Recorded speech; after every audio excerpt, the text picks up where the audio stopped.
Video ঠিক আছে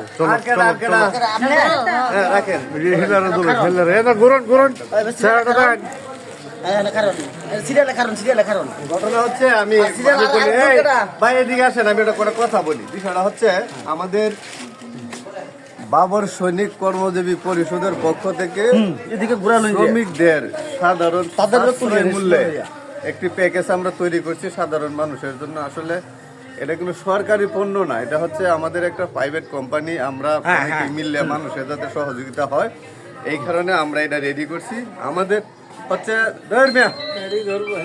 আমাদের হচ্ছে শুধু গরিব মানুষের যাতে সহযোগিতা হয়। এখানে পণ্য আছে প্রায় 1700 টাকার, সেই পণ্য আমরা বিক্রি করি 1150 টাকা শুধু গরিব মানুষের জন্য।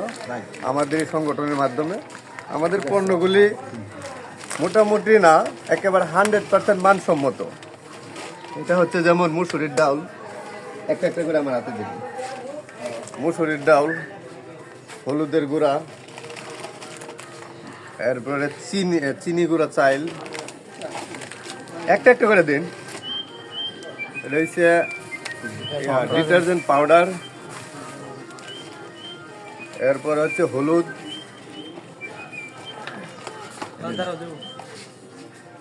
এরপর হচ্ছে হলুদ, লিলি সাবান, চিনি 1 কেজি, এরপর হচ্ছে চিনি 1 কেজি, মধু, লিলি সাবান 2টা, আদা, পুষ্টি আদা 2 কেজি। এই হচ্ছে 1700 টাকার পণ্য আমরা 1150 টাকা, আর প্রথমবার 1250 টাকা। তেল আছে পুষ্টি 2 লিটার সয়াবিন তেল আর 200 মিলি সরিষার তেল। এই হচ্ছে আমাদের পণ্য। আপনারা যে যেখান থেকে এই ভিডিওটি দেখবেন তারা সবাই আমাদের এই পণ্যটি নেওয়ার জন্য চেষ্টা করবেন। আমাদের এই গাড়িতে, আমাদের গাড়ি যেখানে যাবে প্রায় 2 ঘন্টা পর্যন্ত থাকে, এর বেশি থাকবে না। আসসালামু আলাইকুম, ভালো থাকবেন।